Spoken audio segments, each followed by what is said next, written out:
Hi guys, I am again here. मैं दोबारा से आप लोगों के साथ में हूँ ताकि कल का एक्टिव पैसिव जो बचा था इंट्रोगेटिव पोर्शन हम उसको भी पढ़ लें। रूल सारे वही रहेंगे जो पीछे लिखे हुए हैं ब्लैक बोर्ड पर, बस केवल कुछ वर्ड्स को आगे या पीछे करना है। आप लोगों को पता है कि इंट्रोगेटिव सेंटेंसेस में या तो हेल्पिंग वर्ब सबसे पहले है, हेल्पिंग वर्ब सब्जेक्ट से भी पहले आता है, ठीक है। और डबल इंट्रोगेटिव में उस हेल्पिंग वर्ब से पहले ही interrogative pronoun, interrogative adjective etcetera. ऐसे सेंटेंस जिसमें वाई भी हो और हेल्पिंग वर्ब हैव भी सब्जेक्ट से पहले लगा हो, वो सेंटेंस डबल इंट्रोगेटिव कहलाता है। लेकिन जिन सेंटेंसेस में केवल हेल्पिंग वर्ब पहले लगा हो, वो सेंटेंस सिंपली इंट्रोगेटिव कहलाता है। ओके, तो रूल्स यही लगेंगे, बस केवल तरीका थोड़ा सा डिफरेंट हो जाएगा। मैं समझता हूँ कि आप लोगों को बहुत अच्छी तरह से कल मैंने जो सिखाए थे एक्टिव पैसिव वो आ गए होंगे। अब हम नेक्स्ट पार्ट शुरू करते हैं, यानी कि इंट्रोगेटिव में अगर सेंटेंस हो एक्टिव वॉइस में, उसको हम पैसिव में कैसे कन्वर्ट करेंगे। Let's take one example. The example is, does he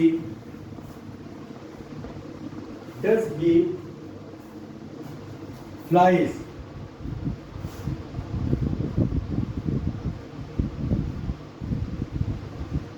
these kites? And sign of interrogation. It is in active voice and you have to convert it in passive voice. Okay, तो इसमें करना क्या है? इसमें करना वही है जो हमने पहले किया था। यहाँ पर ही सब्जेक्ट है और ये these kites ऑब्जेक्ट है। इसको हमें पहले लिख लेना है these kites,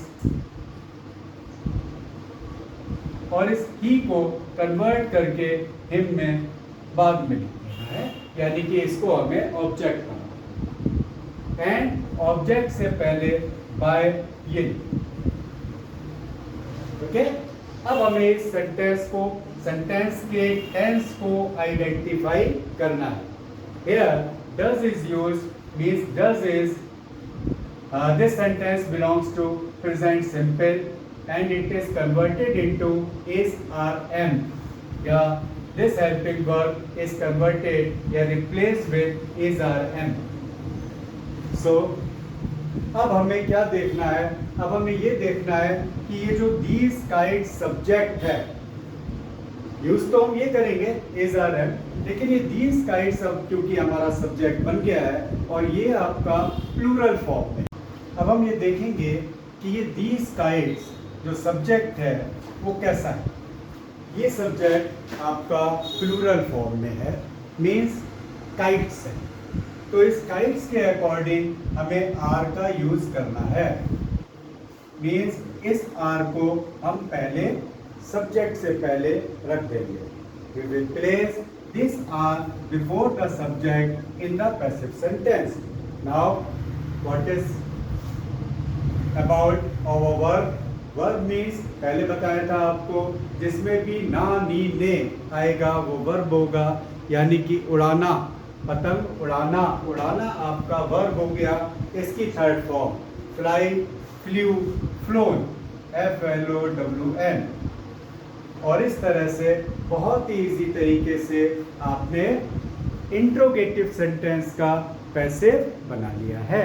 हमें पहचान या हमें बस केवल ध्यान इतना रखना है कि अगर हेल्पिंग वर्ब सब्जेक्ट से पहले होगा तो पैसिव वॉइस में जो भी हेल्पिंग वर्ब्स हम यूज करेंगे उस सब्जेक्ट के अकॉर्डिंग चूज करके इस सब्जेक्ट से पहले रखना है। बाकी सारा सेंटेंस उसी प्रकार से बनेगा। ओके, तो हमारा does he fly these kites का बन गया are these kites flown by them. आपके लिए मैं एक क्वेश्चन, एक सेंटेंस और चेंज करके दिखाता हूं। रूल्स मैं नहीं रब कर रहा हूं क्योंकि rules are helpful.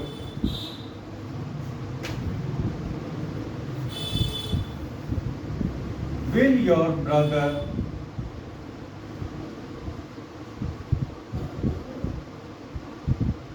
pay your fees?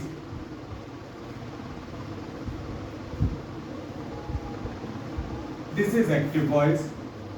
We have to convert it into passive voice. What is this? This is subject. And your fees is object. What we do? Your fees will be written in place of subject, and your brother will be written in place of object. Okay? Now, before object we use by. अब बारी आती है इस sentence को identify करने की कि ये सेंटेंस किस टेंस को बिलोंग करता है. Here is will, and will is here. It belongs to future indefinite tense. और इस फ्यूचर इंडेफिनिट टेंस के एक्टिव वॉइस को पैसिव वॉइस में चेंज करने के लिए we have to use will be और शैल बी. विल बी और शैल बी. तो आपको ये पता होगा कि आई और वी के साथ में हम लोग शैल का यूज करते हैं. बाकी सारे नाउन और प्रोनाउन के साथ हम विल का यूज करते हैं. तो यहाँ पर आपका विल पहले आ जाएगा. Will your fees be? Subject के बाद हम इस बी का यूज करेंगे. Will your fees be? Pay. Pay means जमा करना, देना. Verb pays. पे की थर्ड फॉर्म क्या हो जाएगी? पे, पेड, पेड. तो इस तरह से बहुत ही सिंपल वे में हमने लर्न कर लिया कि इस sentence will your brother pay your fees का पैसिव किस तरह से बनेगा. Will your fees be paid by your brother and sign of interrogation. साथ ही हमें इस चीज का विशेष ध्यान रखना है कि सेंटेंस के अंदर आए गए आर्टिकल्स को ए, एन, द किसी को भी हमें छोड़ना नहीं है.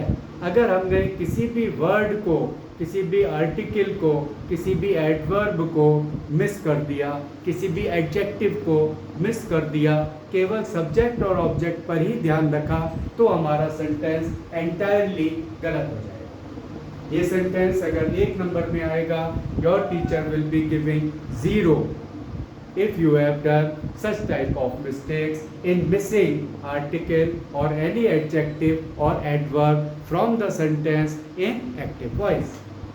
Okay? तो इस तरह से हमने 2-3 एग्जाम्पल्स लेकर के इंट्रोगेटिव सेंटेंसेस को पैसिव किस तरह से बनाते हैं सीखा.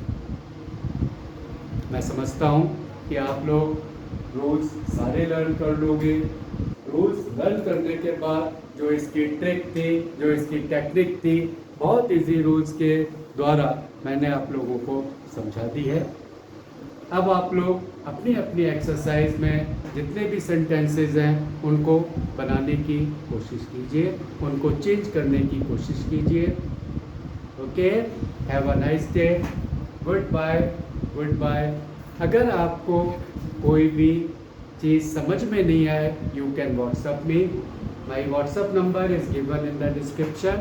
और अगर आपको मेरे द्वारा पढ़ाया गया एक्टिव पैसिव समझ में आया है तो आप मेरे चैनल को लाइक करें, सब्सक्राइब करें. Later on I will tell you all the rules relating to direct and indirect, all the rules relating to compound complex sentences.